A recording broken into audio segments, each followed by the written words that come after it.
Subscribe to my channel Sunil's Biology Jaipur and press bell icon for updates.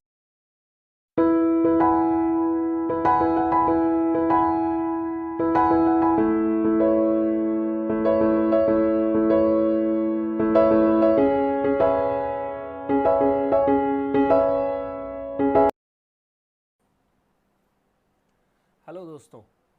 तो काफ़ी दिनों से एक एजुकेशनल वीडियो की डिमांड हो रही थी, तो आज हम डिस्कस करते हैं क्लासिफिकेशन में the next kingdom protista. Last time मैंने डिस्कशन किया था अबाउट द मोनेरा। ठीक है, मैं इस डिस्कशन में जाऊं उससे पहले मैं आपसे बात करना चाहूँगा कि मैं एक नया चैनल बना रहा हूं जिसका लिंक मैं आपको इसके डिस्क्रिप्शन में दे दूँगा। वहाँ पर मैं अब जो करंट अफेयर्स या कुछ मेरी लिखी हुई जो खुद की कविताएं हैं उनको शेयर करूँगा, और ये सिर्फ बायो से रिलेटेड चैनल रहेगा। ठीक है, तो प्लीज़ उसको भी लाइक कीजिएगा, शेयर कीजिएगा, जैसे आपने मेरे को प्यार यहाँ पर दिया ऐसे ही। तो हम बात करते हैं अबाउट द किंगडम प्रोटिस्टा। तो किंगडम प्रोटिस्टा के बारे में अगर मैं कहूँ तो सबसे पहली बात जो है, ये वो पहला किंगडम है जहाँ पर हमने यूकैरियोट्स को रखा है। लेकिन कौन से eukaryotes? Unicellular eukaryotes, single celled eukaryotes को यहाँ रखा गया है। ध्यान रखना, यूकैरियोट्स हैं लेकिन यूनिसेलुलर या सिंगल सेल्ड यूकैरियोट्स हैं यहाँ पर, सारे के सारे जो प्रोटिस्टा में हैं। जो हमने मोनेरा पढ़ा था उसमें भी यूनिसेलुलर थे, लेकिन वो थे prokaryotes, all prokaryotes, they were all prokaryotes. और यहाँ है single celled eukaryotes, number 1। Plus इस किंगडम की अगर हम कहें तो अभी बाउंड्रीज डिसाइडेड नहीं है। बाउंड्रीज क्यों डिसाइडेड नहीं है? असल में प्रोटिस्टा किंगडम के अंदर हम उन एनिमल्स को या उन प्लांट्स को या उन ऑर्गेनिजम्स को रखते हैं जिनको हम किंगडम प्लांटी या किंगडम एनिमिलिया या फंजाइज में सूटेबली प्लेस नहीं कर पाए उनके कैरेक्टरिस्टिक्स के अकॉर्डिंग। बीइंग द यूनिसेलुलर हम उनको वहाँ नहीं रख पा रहे, तो हमने उनको वहाँ से शिफ्ट किया और हमने उनको यहाँ पर रखा in the Protista. Say for Chlorella, ठीक है, earlier it was kept in the algae, but now being the unicellular हमने उनको कहाँ शिफ्ट किया है? In the protista.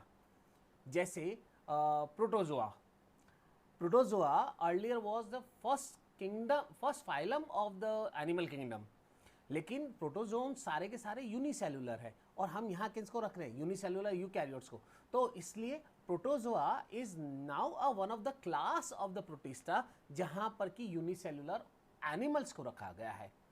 तो इसकी बाउंड्रीज डिसाइडेड नहीं है, और इसीलिए हम इस किंगडम के बारे में कहते हैं कि this is the kingdom which is the connecting link between the Monera and the rest 3 kingdoms. बाकी 3 किंगडम कौन से?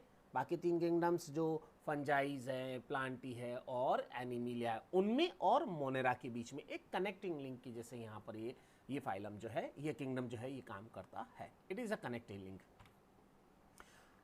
नाउ अगर हम बात करें यहाँ पर, तो इसमें प्रोटिस्टा में many of them are autotrophic and many of them are heterotrophic, यानी दोनों तरह का मोड ऑफ न्यूट्रिशन मिल रहा है। देखो यहाँ पर मोनेरा के जैसे मोनेरा में भी ऑटोट्रॉफिक भी थे, हीटोट्रॉफिक भी थे, ऐसे ही प्रोटिस्टा में भी अगर हम कहें तो some of them are autotrophic and some of them are heterotrophic. कुछ अपना फूड खुद बना सकते हैं फोटोसिंथेसिस के थ्रू, और कुछ जो है उन पर डिपेंड करते हैं। दोनों तरह की कैटेगरी यहाँ पर मिलती है।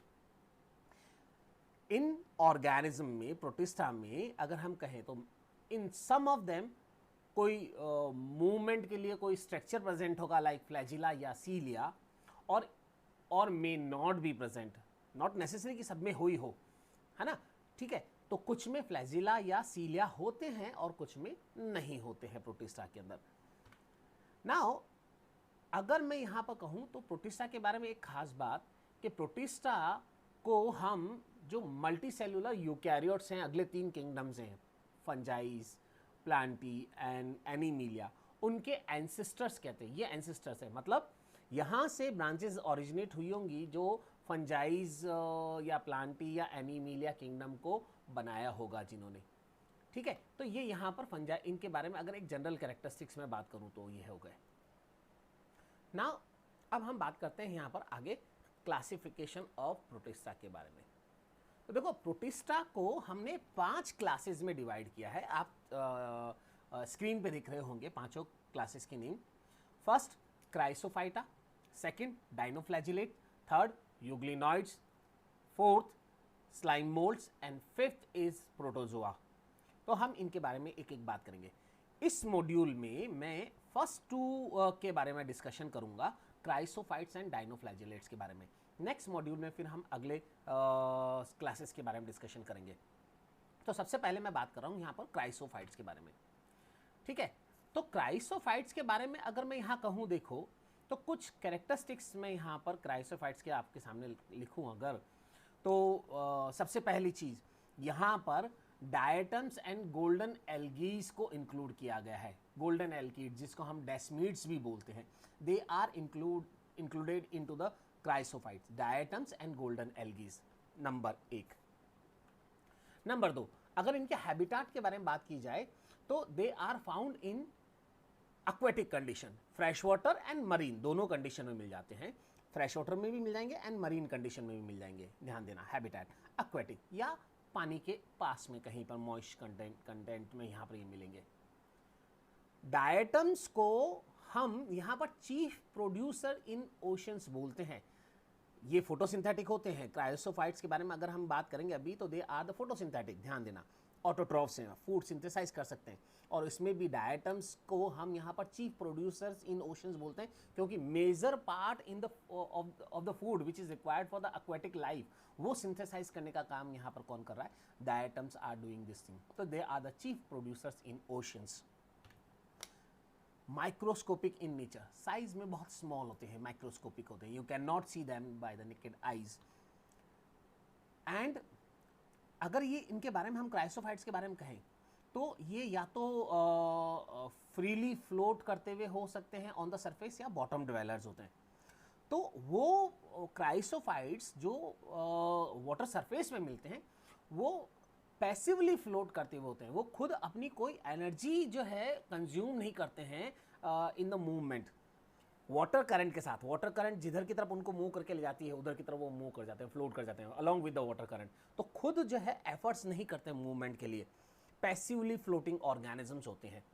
और इस तरह के ऑर्गेनिज्म को हम प्लैंकटोन्स कहते हैं, जो खुद एक्टिवली स्विम नहीं करते हैं, पैसिवली फ्लोट करते हैं। They are called as planktons. तो क्राइसोफाइट्स आर द फाइटोप्लैंकटोन्स। क्यों? क्योंकि ये क्या करते हैं? फोटोसिंथेसिस करते हैं और प्लैंकटोन्स हैं इन नेचर, फ्लोट करते हैं सरफेस पे। मोस्टली ऑटोट्रॉफिक, जैसा मैंने कहा, most of them are autotrophic. ये फूड सिंथेसाइज कर सकते हैं खुद का, ठीक है। एंड अगर डायटम्स के बारे में एक खास बात कही जाए तो डायटम्स की सबसे खास बात है इनकी सेल वॉल। इनकी सेल वॉल बिल्कुल जैसे आपकी साबुनदानी होती है, सोप बॉक्स, एक साबुन वाली सोप बॉक्स जो होता है, जिसमें आपने देखा होगा एक सोप बॉक्स का एक शेल नीचे वाला और उसके ऊपर एक कवरिंग होती है बंद करने वाली, ठीक है। बिल्कुल उसी तरह से यहाँ पर डायटम्स के अंदर सेल वॉल जो होती है, it is made up of the 2 thin overlapping shells. Thin overlapping shells, 2 overlapping shells होती है। डायग्राम अगर आप देखें तो मैंने वहाँ पर देखिए बनाया है ना, which fits in together like a soap box की जैसे यहाँ पर फिट हुई होती है। ये शेल्स जो हैं उनसे बना हुआ होता है यहाँ पर। तो दिस इज देयर, ये यहाँ पर मिलता है।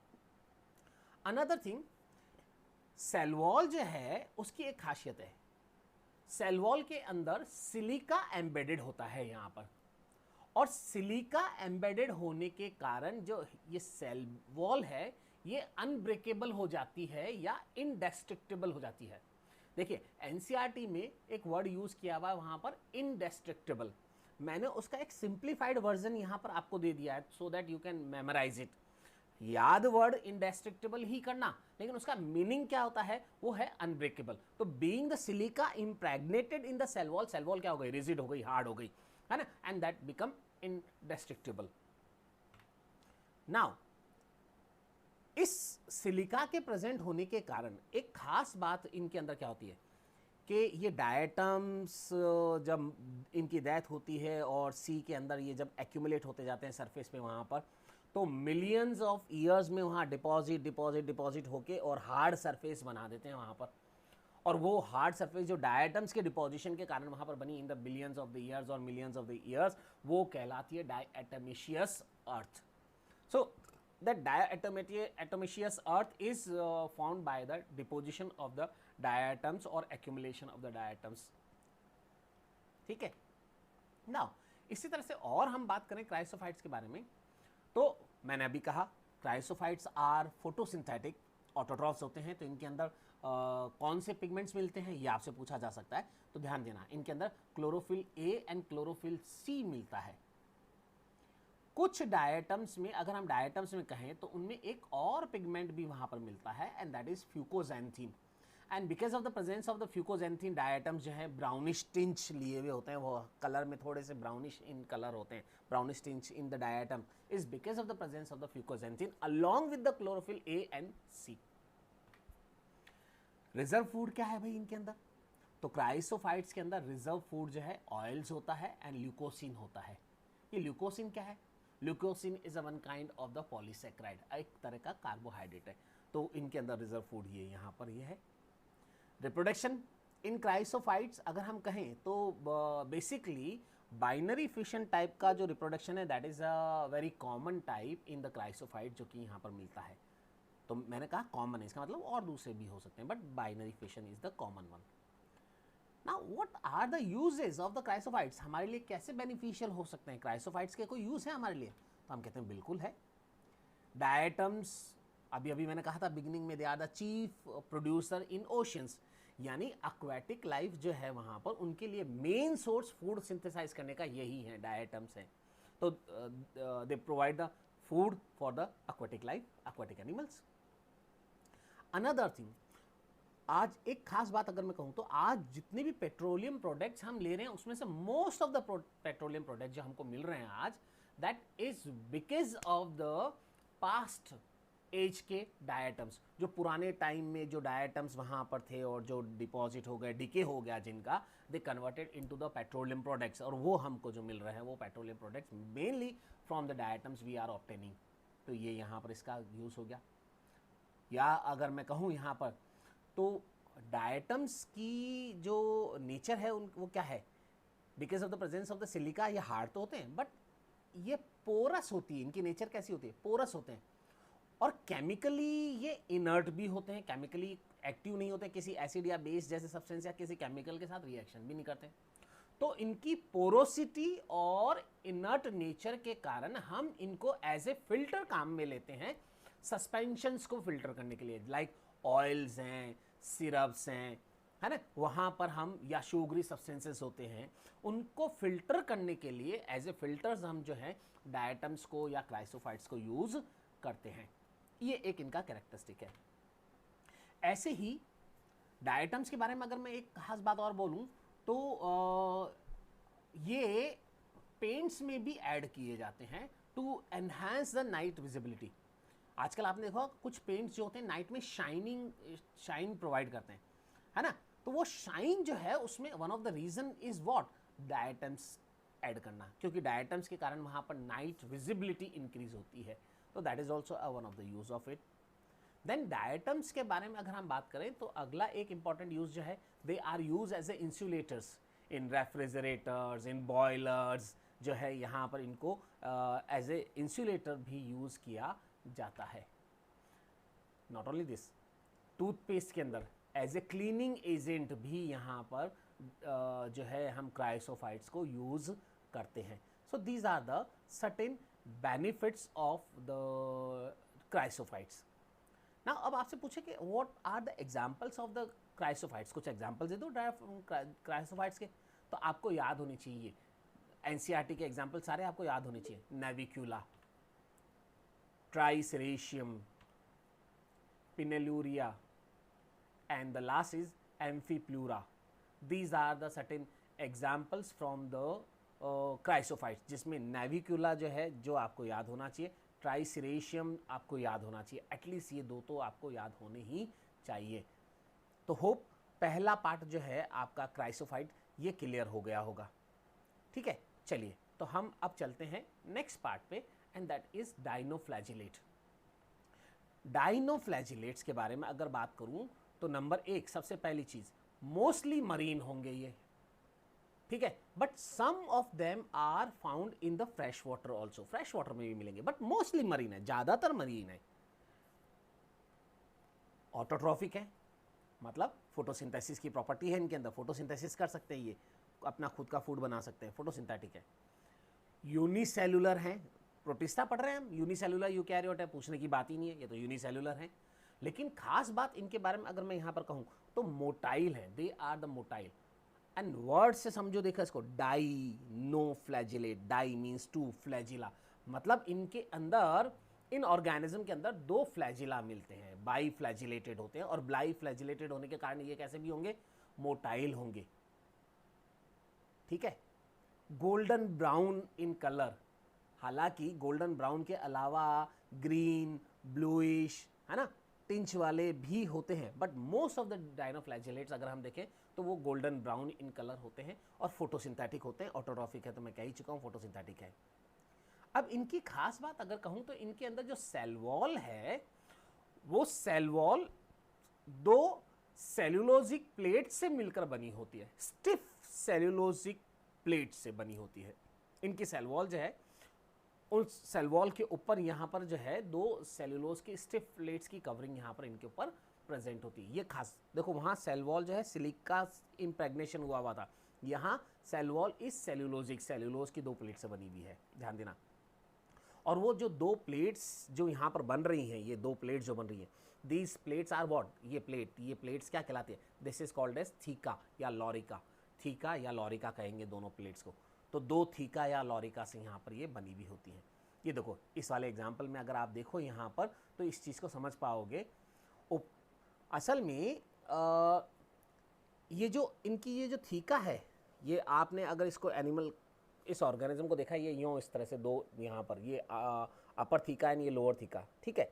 तो इन थीका के बीच में यहाँ पर देखो एक ग्रूव दिख रही है, ये एक ग्रूव दिख रही है यहाँ पर, ये transverse, this groove is what, transverse groove, ठीक है, ये ट्रांसवर्स ग्रूव। ऐसे ही यहाँ एक लॉन्गिट्यूडिनल ग्रूव और प्रेजेंट होती है इसमें, ठीक है। तो इनके अंदर दो ग्रूव्स होती हैं, एक ट्रांसवर्स ग्रूव होती है और एक लॉन्गिट्यूडिनल ग्रूव होती है। तो जो ट्रांसवर्स ग्रूव है, ये ट्रांसवर्स ग्रूव, इसको हम बोलते हैं सिंगुलम या एन्युलस या गर्डल, सिंगुलम, एन्युलस या गर्डल। लेकिन जो लॉन्गिट्यूडिनल यहाँ पर ग्रूव है, longitudinal, that longitudinal groove is called as sulcus, उसको हम सल्कस कहते हैं। और मैंने कहा ये बाईफ्लैजिलेटेड हैं, इनके अंदर क्या है, यहाँ पर दो फ्लैजिला है। तो आप देखो इनकी फ्लैजिला की पोजीशन देखो, एक फ्लैजिला ट्रांसफर ग्रूव्स में से निकल रही है और दूसरी फ्लैजिला जो है वो यहाँ पर लॉन्गिट्यूडिनल ग्रूव में से निकल रही है, यानी पोजीशन दोनों फ्लैजिला की जो है वो अलग अलग है। One is originating from the transverse groove and another is originating from the longitudinal groove यहाँ पर। तो बाईफ्लैजिलेटेड मोटाइल स्ट्रक्चर। डायनोफ्लैजिलेट्स के बारे में अगर मैं और कहूँ तो फोटोसिंथेटिक हैं, इसका मतलब इनके अंदर पिगमेंट कौन से हैं, तो पिगमेंट यहाँ पर chlorophyll A and chlorophyll C present होता है, chlorophyll A and chlorophyll C, ध्यान देना डायनोफ्लैजिलेट्स में। रिजर्व फूड यहाँ पर स्टार्च एंड ऑयल्स, स्टार्च है एंड ऑयल्स है रिजर्व फूड मटेरियल, ठीक है। और खास बात अगर डायनोफ्लैजिलेट के बारे में हम कहें मीट से रिलेटेड, तो सबसे खास बात है सम ऑफ द डायनोफ्लैजिलेट्स सी में रेड टाइड्स बनाते हैं। ना कौन से डायनोफ्लैजिलेट, देखो मैंने नाम लिखे, गोनियोलेक्स एंड जिम्नोडियम, गोनियोलेक्स एंड जिम्नोडियम, ये दो जो डायनोफ्लैजिलेट्स हैं, ये जब कभी भी कहीं पर बहुत लार्ज नंबर में ग्रो करते हैं अगर सी के अंदर, तो वहां पर उस सी में इनके लार्ज नंबर के कारण क्या हो जाता है, that area is appearing red in colour. और ऐसे जगह पर फिर वहां उनको क्या कहते हैं हम, we call them red tides. तो red tides are because of the Gonyaulax और Gymnodinium type of dinoflagellates when grow at particular place in higher numbers, तो उसके कारण वहां पर होता है। Now what are the benefits, what are the uses of the dinoflagellates. तो number एक, डायनोफ्लैजिलेट्स के बारे में अगर यहां पर कहूं, जैसे गोनियोलेक्स मैंने बोला, तो गोनियोलेक्स जो हैं इनसे कुछ टॉक्सिन्स रिलीज होते हैं पानी के अंदर, जिन टॉक्सिन्स को हम सेक्सी टॉक्सिन्स बोलते हैं। और ये सेक्सी टॉक्सिन जो हैं वर्टिब्रेट लाइफ के लिए, वर्टिब्रेट लाइफ माने जैसे फिशेस हैं और other aquatic life, vertebrate life है, उनके लिए हार्मफुल होते हैं और बिकॉज ऑफ दिस उनकी डेथ हो जाती है। अब यहाँ पर एक बात ध्यान रखना कि पानी में उसी वाटर में वहाँ पर शेल फिशेस भी मिलती हैं। नाउ दिस सेक्सीटॉक्सिन जो एक टॉक्सिन है जो गोनोलेक्स से रिलीज होता है, ये सेक्सीटॉक्सिन शेल फिशेस के लिए खुद के लिए तो हार्मफुल नहीं है, लेकिन अगर इस तरह की इन्फेक्टेड शेल फिश को कोई ह्यूमन खाता है, उनकी मसल्स को कोई ह्यूमन कंज्यूम करता है, तो उस ह्यूमन के अंदर एक सीवियर डिजीज हो जाती है जिसको हम बोलते हैं paralytic shell fish poisoning, paralytic shell fish poisoning disease, और उसमें पैरालिसिस ऑब्जर्व होता है इन बॉडी पार्ट। तो इस तरह से ये शेल फिशेस के लिए खुद के लिए तो नुकसानदायक नहीं है, लेकिन ह्यूमंस के लिए हो जाती है जब इन इन्फेक्टेड शेल फिशेस को अगर ह्यूमंस कंज्यूम करते हैं। नाउ एग्जाम्पल्स, यहाँ पर भी इसके लिए भी एग्जाम्पल्स क्या हैं, व्हाट आर द एग्जाम्पल्स? तो देखो एग्जाम्पल्स मैंने लिख रखा है, एक तो गोनोलेक्स मैंने बोला, या जिम्नोडियम मैंने बोला, या सिरेशियम है, नॉक्ट्युलिका है, पेरिडीनियम है। These are the certain important examples from the dinoflagellates, जिसमें नॉक्ट्युलिका के बारे में अगर मैं बात करूं तो एक खास बात है, इनको नाइट लाइट्स भी कहते हैं। क्यों कहते हैं? क्योंकि इनके अंदर बायोल्यूमिनेसेंस की प्रॉपर्टी है, they emits the light in dark, इनकी बॉडी में से लाइट एमिट होती है, बायोल्यूमिनेसेंस कहलाता है ये प्रॉपर्टी। तो नॉक्ट्युलिका के अंदर बायोल्यूमिनेसेंस की प्रॉपर्टी मिलने के कारण इनको नाइट लाइट्स भी कहा जाता है। तो यहाँ ये मेरा पहला पार्ट जो है प्रोटिस्टा का कंप्लीट हुआ, and that is about the chrysophytes and dinoflagellates. Soon I will upload the next part of the protista. मैं आपको फिर याद दिला दूं कि मैं एक दूसरा चैनल और यहाँ पर जो है लॉन्च कर रहा हूँ, जिस पे मैं अपनी पोएम्स और जहाँ अलग अलग जगहों पर मैं विज़िट करता हूँ या बायोलॉजिकल प्लेसेस को मैं विज़िट करता हूँ, उनके बारे में अपने एक्सपीरियंसेस को शेयर करूँगा। तो आपसे उम्मीद करता हूँ कि जैसा प्यार आपने मेरे को यहाँ दिया है, ऐसा ही वहाँ पर भी आप लोग लाइक करेंगे, शेयर करेंगे, सब्सक्राइब करेंगे। थैंक्स।